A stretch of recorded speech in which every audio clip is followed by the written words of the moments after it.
Good evening friends, कैसे हैं आप लोग। आज हम लोग पढ़ने वाले हैं हिंदी। हिंदी में हम लोग क्या पढ़ेंगे? हिंदी में हम लोग आज पढ़ेंगे क्रिया, क्योंकि इस समय आप लोगों के एसएससी जीडी के एग्ज़ाम चल रहे हैं। खासकर जो हमारी कोचिंग के बच्चे हैं वो विशेष ध्यान दें, क्योंकि यहाँ से अगर कोई सवाल आता है तो बच्चे गड़बड़ी करते हैं। और मैं नहीं चाहता हूँ कि यदि क्रिया से संबंधित कोई सवाल आपके एग्ज़ाम में आता है वो आप ना कर पाएँ। ठीक है, मैं चाहता हूँ कि वो आप अच्छे से करें, वहाँ पे गड़बड़ी नहीं होनी चाहिए। तो उसी को ध्यान में रखते हुए आज मैं आप लोगों को वर्ब यानी क्रिया के प्रकार, क्रिया के बारे में पूरी चीज़ें, जो भी जहाँ से सवाल उठ सकता है वो सारी चीज़ें बताने की कोशिश करूँगा और समझाने की कोशिश करूँगा। आइए हमारे साथ। क्रिया इंग्लिश में क्या कहते हैं? वर्ब कहते हैं। अच्छे से आप लोग जानते होंगे। क्रिया होती क्या है, क्रिया बनती कैसे है? क्रिया का जो मूल रूप होता है उसको धातु कहा जाता है, और धातु में ना प्रत्यय लगाने से क्रिया का निर्माण होता है। कैसे? देखिए इधर, जैसे मैंने आपको बताया क्रिया का जो मूल रूप होता है क्या होता है? धातु होता है। धातु क्या होता है? जैसे चल, पढ़, लिख, लड़, ये सब क्या है? ये सब धातु हैं। और इन धातु में प्रत्यय लगाने से, प्रत्यय हमेशा बाद में लगता है, ना प्रत्यय लगाने से क्रिया बन जाती है। जैसे हमने एग्जाम्पल ले लिया, ये चल है, इसमें प्रत्यय ना लगा दो, अब क्या बन गया? चलना बन गया। ये बन गया क्रिया। चलना, उठना, पढ़ना, लिखना, ठीक है, ये सब क्या है? ये सब क्रियाएं हैं, ना प्रत्यय लगाने से बनती हैं। क्रिया हमेशा ना प्रत्यय लगाने से ही बनती है, पता होगा आपको। ठीक है, ये हो गया। अब हम बात करते हैं, मैंने कुछ बिंदु लिखे हुए हैं, तो सबसे पहले हम देखते हैं क्रिया की डिफिनीशन क्या होती है।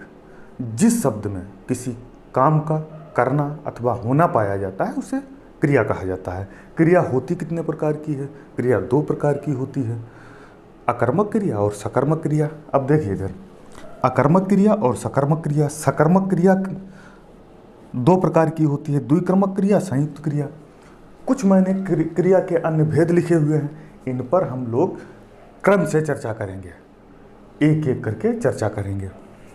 तो इनके कुछ एग्जाम्पल मैंने लिख रखे हैं, उनको देखते हैं। जैसे प्रेरणार्थक क्रिया, सबसे पहले हम नीचे से देखते हुए चलते हैं ऊपर की ओर। प्रेरणार्थक क्रिया के कुछ हमने जो है एग्जाम्पल लिख रखे हैं, वो आपको बताएंगे। लेकिन प्रेरणार्थक क्रिया होती क्या है इसको समझ लें। जैसे आप अपने परिवार में रहते हैं, आप अपने परिवार के मुखिया हैं और आपसे छोटे हैं, आपके भाई बहन हैं, तो ये मान के चलो आप अपने आप कोई काम नहीं करते हैं, आप अपने छोटे भाइयों से काम करवाते हैं। मतलब खुद ना काम करके दूसरे से काम करवाना। ठीक है, वही तो प्रेरणार्थक क्रिया है। और देखते हैं कैसे। जैसे करना से करवाना, काटना से कटवाना, लजाना से लजवाना, लिखना से लिखवाना। इधर देख लीजिए, खाना से खिलवाना, चलना से चलवाना, देना से दिलवाना, सोना से सुलवाना। आपके एग्जाम में अगर खिलवाना, चलवाना, दिलवाना, सुलवाना, ठीक है, कराना, करवाना, कटवाना, लजवाना, लिखवाना, ठीक है, ये शब्द आते हैं तो ये क्या होते हैं? ये प्रेरणार्थक क्रिया होती है। ठीक है, उसके बाद हम देखते हैं क्रियार्थक क्रिया। इस पर बात कर ली, अब हम ये देखते हैं क्रियार्थक क्रिया। जैसे देश के लिए मरना कीर्तिदायक होता है। देश के लिए मरना कीर्तिदायक होता है। देखो इधर,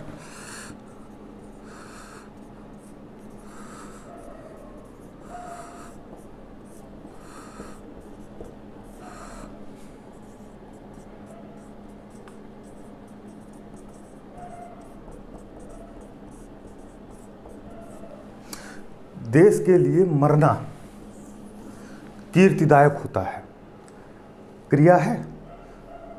दूसरा, टहलना,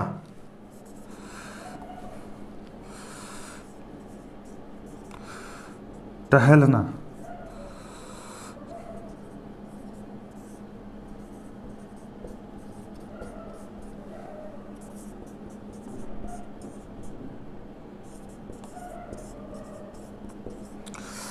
टहलना स्वास्थ्य के लिए लाभदायक है। टहलना और मरना ये दोनों क्या है? क्रियाएं हैं, क्रिया हैं, ठीक है। देश के लिए मरना कीर्तिदायक होता है, टहलना स्वास्थ्य के लिए लाभदायक है। ये आपकी क्या हो जाएगी? क्रियार्थक क्रिया हो जाएगी। अब नाम बोधक या नाम धातु क्रिया को देख लेते हैं। देखो इधर, नाम धातु क्रिया, संज्ञा से बने नाम धातु, विशेषण से बने नाम धातु। देखो ये हाथ, बात, लात, ये क्या है? ये सब संज्ञाएं हैं।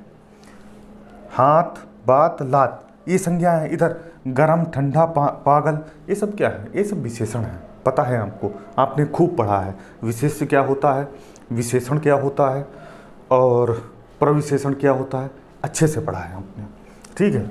हाथ से हथियाना, बात से बतियाना, लात से लतियाना, ये आपका क्या बन गया? ये आपका नाम धातु क्रिया बन गया। इधर विशेषण से गरम से गरमाना, ठंडा से ठंडाना, पागल से पगलाना, ठीक है। ये क्या है? नाम बोधक या नाम धातु क्रियाएं आपकी हो गई। उसके बाद हम देखते हैं पूर्वकालिक क्रिया। पूर्वकालिक क्रिया, एक क्रिया समाप्त करके दूसरी क्रिया में लग जाना। जैसे रोहित नहाकर, रोहित नहाकर विद्यालय जाता है। रोहित नहाकर, पहले नहाया उसके बाद विद्यालय गया, तो इसमें नहाकर क्या हो जाएगा? ये नहाकर क्या है? यही तो है पूर्वकालिक क्रिया। आगे देखिए, नहाकर आपकी पूर्वकालिक क्रिया हो जाएगी। फिर सहायक क्रिया खूब हमने पढ़ा है, इज, एम, आर। हम लोग जब 5, 6, 7, 8 की क्लास में पढ़ रहे थे तब हमको खूब पढ़ाया गया इज, एम, आर। है, हूँ, था, थी, थे, वह पढ़ता है, वह गाता था, ये सब क्या है? ये सब सहायक क्रिया हैं। फिर संयुक्त क्रिया आ जाती है। संयुक्त क्रिया किसे कहते हैं? जो क्रियाएं दो धातुओं के मेल से बनी होती हैं उन्हें संयुक्त क्रिया कहते हैं। जैसे उसने अनाज बेच दिया, अब इसमें बेच और दिया ये दो क्रियाएं हो गई। उसी प्रकार वह विद्यालय पहुंच गया, पहुंच गया ये आपका क्या है? दो क्रियाएं हैं, संयुक्त क्रिया हो जाएगी। बेच दिया पहले वाले में, दूसरे वाले में पहुंच गया। याद रखो, आपसे एग्जाम में कोई सवाल पूछा जाता है, उसमें लास्ट में यदि पहुंच गया लगा हुआ है फिर आपका वो संयुक्त क्रिया में चला जाएगा, ठीक है। उसी प्रकार द्विक्रमक क्रिया, दो कर्म वाली क्रियाएं द्विक्रमक क्रियाएं होती हैं। जैसे मैं आपको हिंदी पढ़ाता हूँ, मैं आपको हिंदी पढ़ाता हूँ, दो कर्म वाली क्रिया हो गई।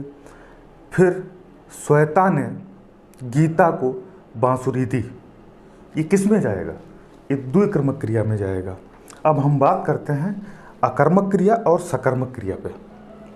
अकर्मक क्रिया क्या होता है, सकर्मक क्रिया क्या होता है, इसको हम लोग विधिवत पढ़ते हैं। पहले इसको रफ करना पड़ेगा।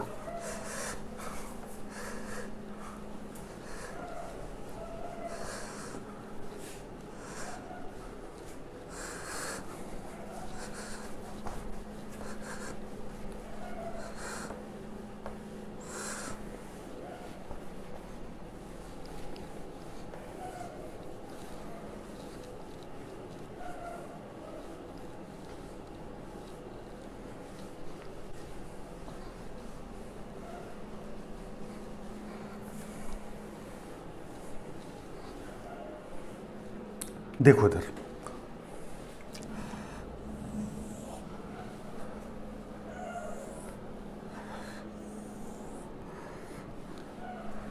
ये आपका हो गया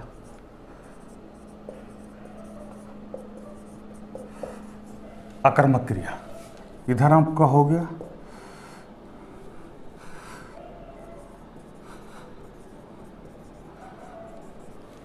सकर्मक क्रिया। क्रिया का प्रभाव, क्रिया का प्रभाव जब कर्ता पर पड़ता है तब क्या होता है? तब वह क्रिया अकर्मक क्रिया होती है। क्रिया का प्रभाव कर्ता पर, क्रिया का प्रभाव कर्ता पर, इसमें क्या होता है?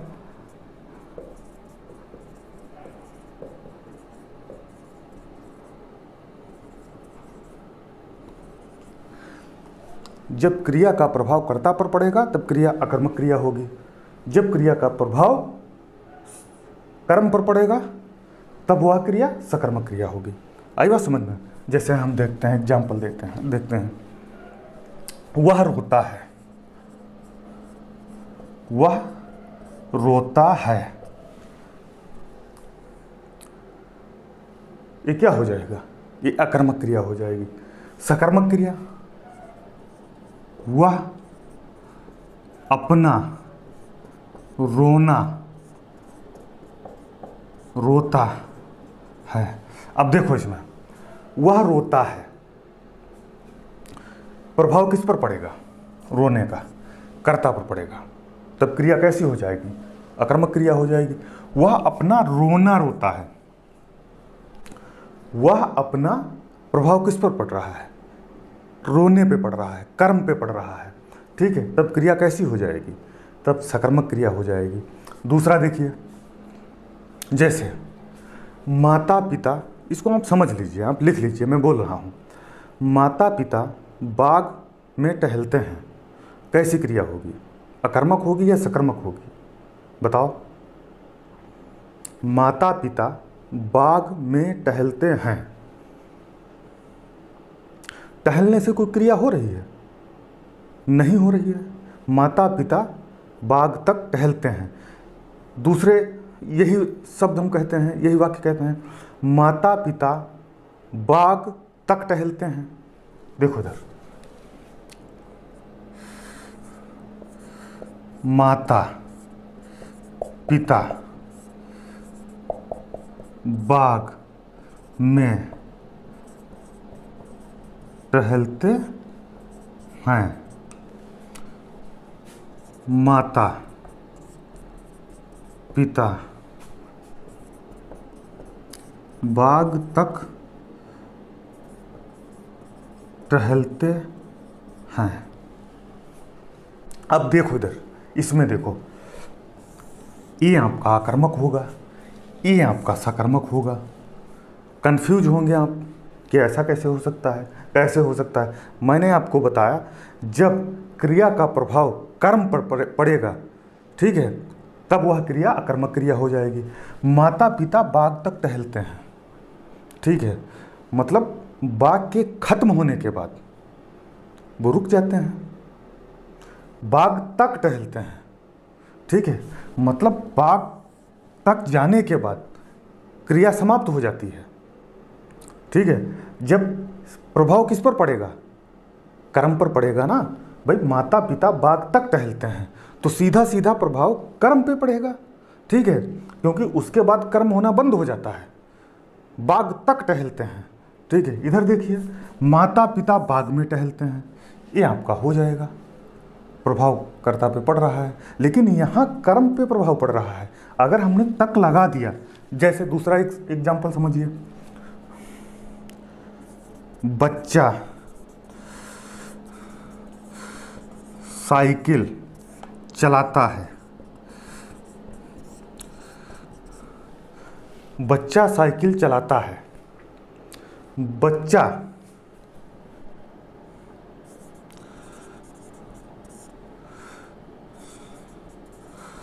साइकिल से स्कूल तक जाता है। स्कूल जाने के बाद उसका साइकिल चलाना बंद हो जाता है, कर्म बंद हो जाता है। सीधा प्रभाव किस पर पड़ता है? कर्म पर पड़ता है। और जब कर्म पर, क्रिया का प्रभाव कर्म पे पड़ेगा ना, तो फिर वो सकर्मक क्रिया हो जाएगी। फिर देखिए, मेरी लाठी ठक ठक करती है, अकर्मक या सकर्मक बताना आपको है। मेरी लाठी ठक ठक करती है, कर्म पे कोई प्रभाव पड़ रहा है? नहीं पड़ रहा है। तब कैसी क्रिया होगी? अकर्मक क्रिया होगी। दूसरा देखिए, मेरा जूता पैर में काटता है, अकर्मक क्रिया होगी या सकर्मक क्रिया? कोई प्रभाव नहीं पड़ रहा। पैर में जूता काटता है, हम चल रहे हैं बराबर, ठीक है, मेरा जूता पैर, ये भी आपका किस में जाएगा? अकर्मक में जाएगा। फिर अगला देखिए, बच्चे मैदान में खेल रहे हैं, ये कैसा हो जाए? अकर्मक हो जाएगा। यही कह दिया जाए बच्चे मैदान में गेंद खेल रहे हैं, जो क्रिया है, जो कर्म है, वो गेंद के साथ हो रही है, गेंद खेलने के साथ साथ, तो ये आपका किस में चला जाएगा? ये आपका सकर्मक में हो जाएगा। बच्चे खेलते हैं, अकर्मक। बच्चे मैदान में गेंद खेलते हैं, सकर्मक हो जाएगा। बहुत बारीक अंतर है। हम जाते हैं, हम बस से जाते हैं, ठीक है, क्योंकि हम जाते हैं, हम बस से जाते हैं। माध्यम मिला आपको? यदि माध्यम मिल जाता है, जैसे कर्म जो है गेंद के जरिए हो रहा है, हम बस से जाते हैं, ठीक है, माध्यम है जाने का, क्या? बस। तो फिर आपका कैसा हो जाएगा? क्रिया कैसी हो जाएगी? क्रिया आपकी सकर्मक हो जाएगी। अब इसके बाद हम लोग पढ़ेंगे हिंदी के कुछ और बिंदु। इसी के बाद हिंदी के कुछ और बिंदु हैं, उन पर हम चर्चा करते हैं, क्योंकि वो भी एग्जाम में बराबर पूछे जा रहे हैं। वही चीज़ें हम आपको पढ़ाना चाहते हैं जो एग्जाम में पूछी जाती हैं। आई बात समझ में? इसके बाद वही हम देखते हैं।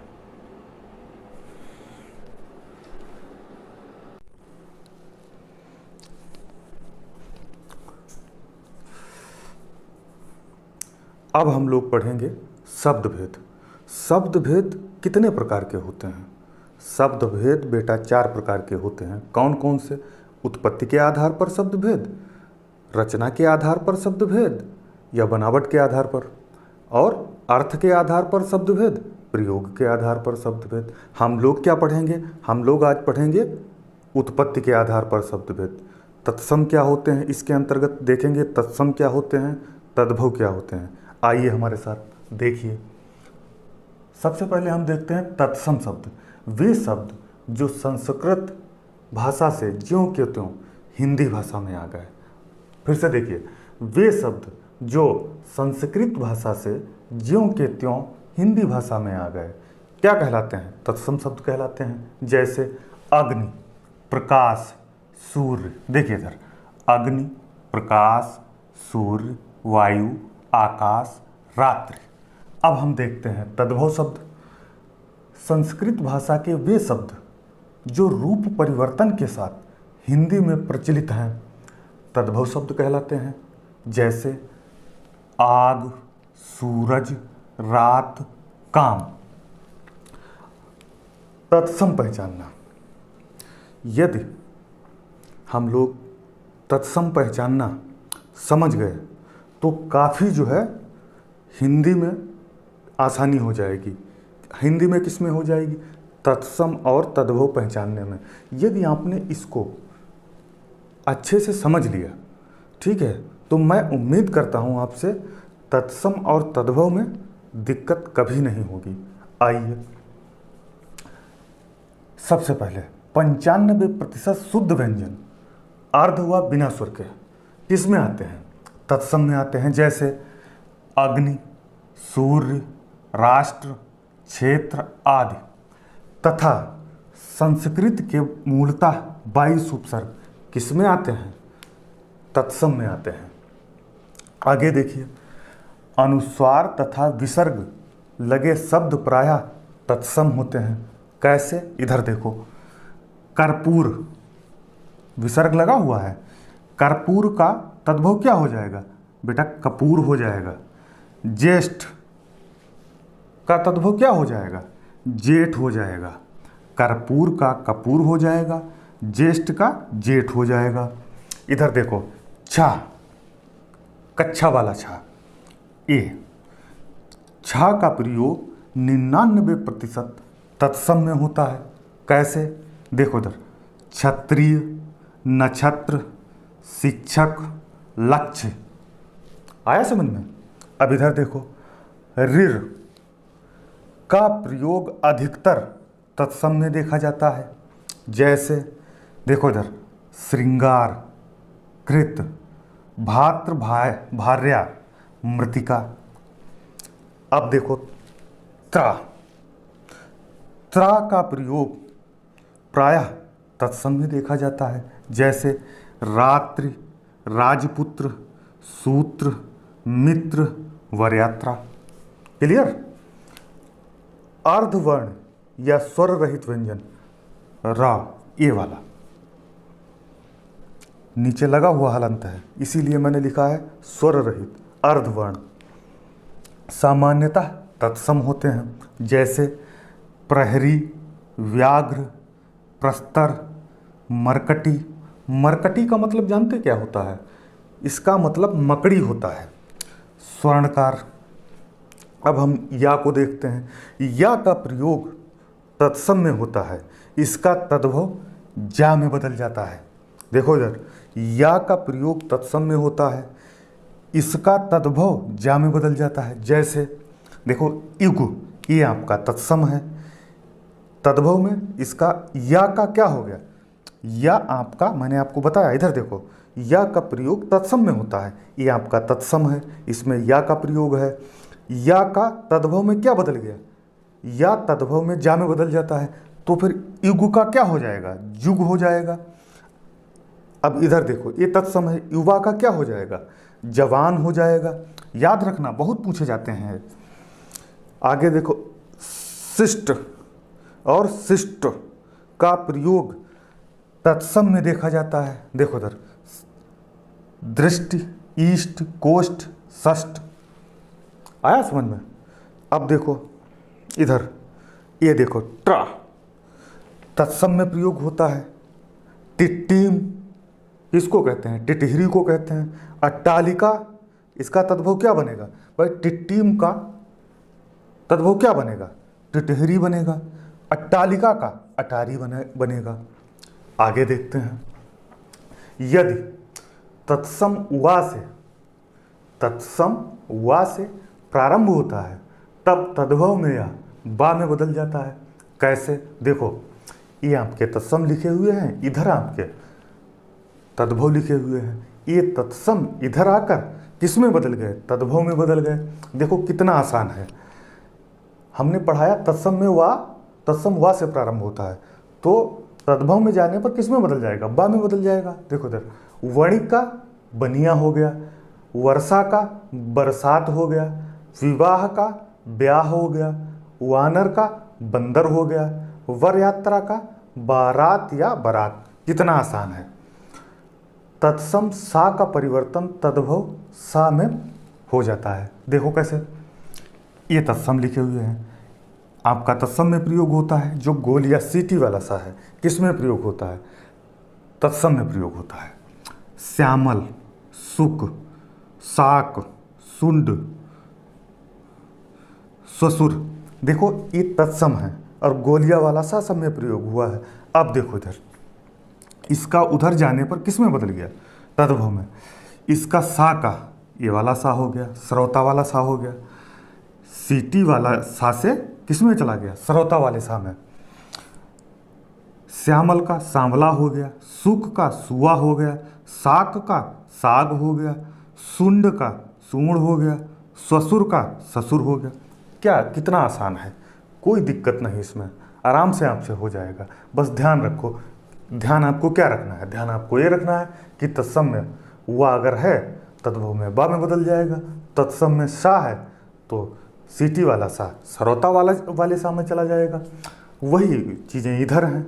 अगर आप इसको अच्छे से समझ लेंगे, मैं ये चाहता हूँ आप इसका नोट्स बना लीजिए बढ़िया सा, और इसको बराबर देखते रहिए, ठीक है? तो आपका तद्भव और तत्सम शब्द अगर परीक्षा में पूछा जाता है तो गलत नहीं होगा, ये कन्फर्म है। आई बात समझ में? इसके बाद हम लोग अब इसके आगे, आज मैंने पढ़ा है उत्पत्ति के आधार पर शब्दभेद। अब हम लोग कल पढ़ेंगे रचना के आधार पर शब्दभेद या बनावट के आधार पर शब्दभेद, उसे देखेंगे उसमें क्या होता है। धीरे धीरे आगे बढ़ते हैं और पढ़ते हैं। इतना समझ में आया।